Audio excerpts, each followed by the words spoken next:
بالکل اسی طرح غیب کی دنیا سے مختلف چینل ایک سسٹم کے تحت زمین پر ڈسپلے ہو رہے ہیں،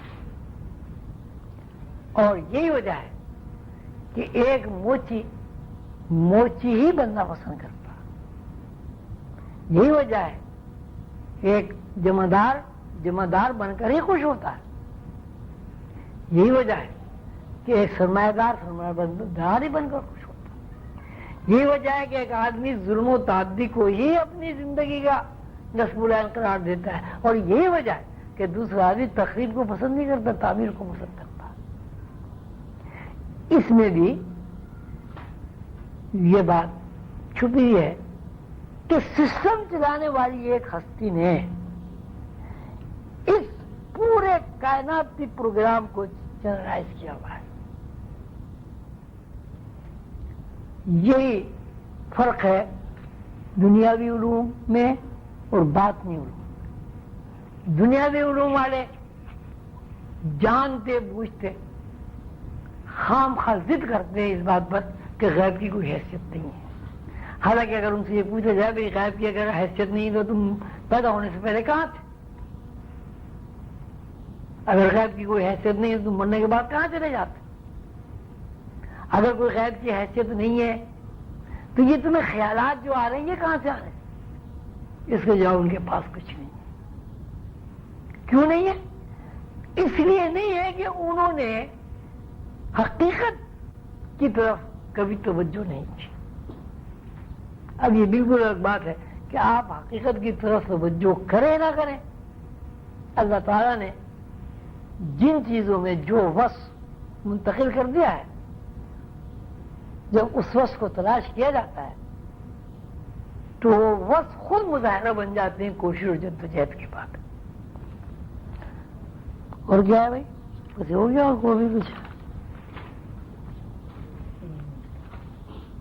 بس باقی وہی ہو گیا، قلندر شعور ہماری رہنمائی کرتا ہے کہ ہم کائناتی تخلیقی فارمولے کے تحت اپنے اندر ہر قسم کی غیر مرئی صلاحیتوں کو اپنے ارادے اور اختیار سے متحرک کر سکتے ہیں۔ پھر قلندر شعور جب بیدار ہوتا ہے تو وہ یہ دیکھ لیتا ہے، جان لیتا ہے اور سمجھ لیتا ہے کہ اس دنیا کی طرح اور بھی بے شمار دنیایں موجود ہیں، اور ہر دنیا ہماری دنیا جیسی ہے۔ جس طرح ہماری دنیا پر آدمی آباد ہیں، اسی طرح دوسری دنیا میں بھی آدمی بستے اور رہتے ہیں۔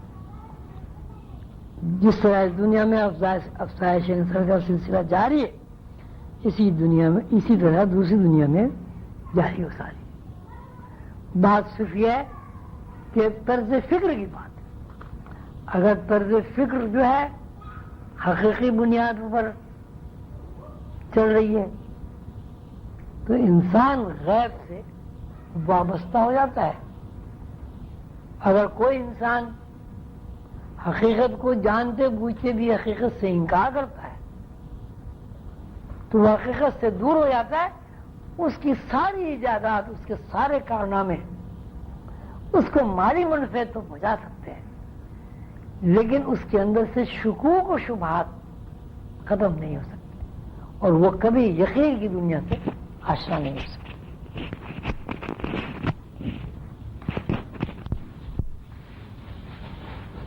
ابھی آپ نے تقریر کے دوران فرمایا کہ وہ غیب کی دنیا جو ہے حقیقی ہے اور یہ مادی دنیا فکشن ہے، تو ہمارا روزمرہ کا مشاہدہ ہے کہ ہم خواب دیکھتے ہیں اور نوع انسانی جو غیب سے متعارف ہے وہ خواب کے ذریعے، جبکہ خواب جو ہے وہ کس قدر مست اور بگڑا ہوا آدمی دیکھتا ہے، تو ہم کس طرح سے جو ہے غیب کی دنیا کو اہمیت زیادہ دیں یا اس کو ہم حقیقی سمجھیں؟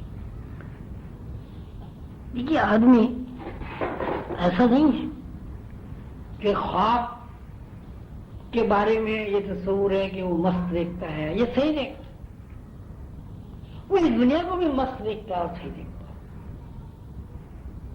ایک انسان اگر اس کے اندر غم ہے، پریشانی ہے، اس کے اندر بغض و عناد ہے، اس کے اندر دوسروں کو تکلیف پہنچانے کے جذبات زیادہ ہیں، وہ دوسرے انسان کو بھی اسی نظر سے دیکھتا ہے. اگر ایک انسان بے یقین ہے تو ہر انسان کو بے یقین دیکھتا ہے, اس میں یقین نہیں کرتا.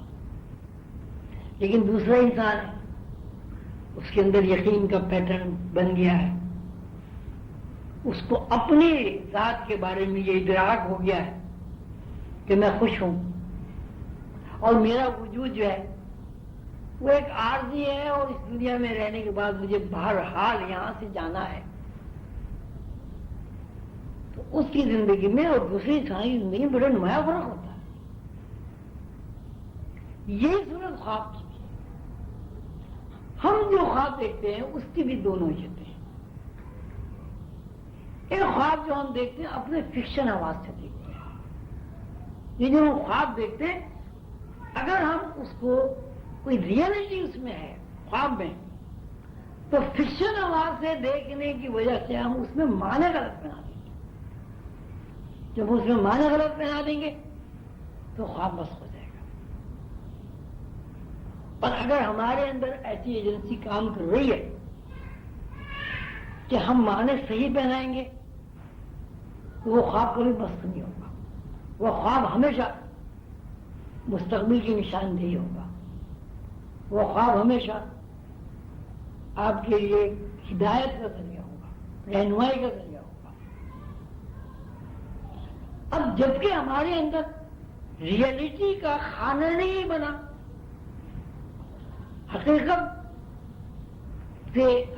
کو جس چیز سے ہم پرکھتے ہیں وہ چیز ہمارے اندر تخلیق ہی نہیں ہوئی, تو ہم تو خواب دیکھیں یا بیداری, اس میں ریئلٹی نہیں ہوگی. بات اینک لگانے کی ہے. ایک آدمی اینک لگاتا ہے, اس میں سرخ رنگ کا گلاس لگا دیتا ہے, ہر چیز سرخ نظر آتی ہے, حالانکہ وہ چیز سرخ نہیں ہوتی. دوسرا آدمی نیلے رنگ کے شیشے کا چشمہ لگا لیتا ہے. دونوں آدمی کھڑا ہے, ایک آدمی نیلا دیکھ رہا ہے, ایک آدمی پیلا دیکھ رہا ہے, ایک آدمی ہرا دیکھ رہا ہے, ایک آدمی سرخ دیکھ رہا ہے.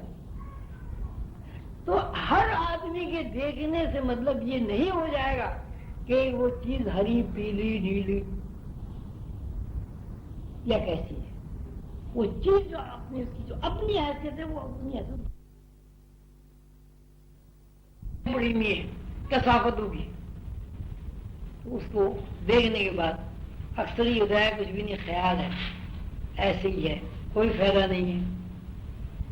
لیکن جو لوگ ریاضت سے, مجاہدے سے, مراقبوں سے, مشقوں سے اپنی ذہنی صلاحیت کو سیکل کر لیتے ہیں, ان کے خواب ان کے لیے رہنمائی بن جاتے ہیں, ان کے خواب ان کے لیے بشارت ہوتے ہیں. وہ خواب میں مستقبل کے اشارے دیکھتے ہیں, سنتے ہیں, سمجھتے ہیں اور لوگوں کو مشورے دیتے ہیں. تو خواب اس لیے مست ہو جاتے ہیں کہ دیکھنے والی ایجنسی جو ہے انسان کے اندر مست ہے, اور وہ اس لیے مست ہے کہ وہ ریئلٹی سے واقف نہیں. اور پچھلے سبق میں جن 4 نورانی محروم کا تذکرہ ہوا تھا, وہ تذکرہ اصل میں ورکشاپ میں بھی اس قسم کا کوئی سوال موجود تھا. تو اس پر صحیح معنوں میں کوئی گفتگو اس وقت بھی نہیں ہو سکی تھی, اور اس وقت یہی طے ہوا تھا کہ یہ کسی وقت بابا جی سے بیٹھ کر اس سلسلے میں ڈسکس کی جائے. میں ہوئی تھی, اس سلسلے میں ذرا اگر آپ وضاحت کرنا. ڈسکس کرو نا, آپس میں ڈسکس کرو, پھر سمجھ میں آئے میرے پاس آ جاؤ. بھائی کیا پتا ان میں سے کوئی آپ کو بتائی دے تو مجھے کیوں تھکاؤ بھائی. اگر کوئی نہیں کوئی بتا سکتا پھر میں سب کو بلا لینا, بتا دوں گا, سب کو فائدہ ہو جائے گا.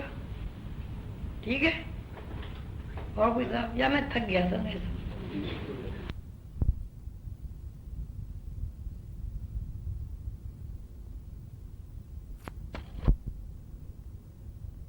بوڈی نہیں ابھرے گا. اس لیے یہاں ایک قانون بیان کیا کہ رنگ جو ہے وہ ڈائمینشن بنے ہیں. رنگ کا مطلب ہے تخلیق, تخلیق کا مطلب ہے ڈائمینشن. اور وہ ڈائمینشن انسان کے ہوں, بکری کے ہوں, گائے کے ہوں, بھینس کے ہوں, پھول کے ہوں, زمین کے ہوں, چاند, سورج, ستارے, کسی کے بھی ہوں.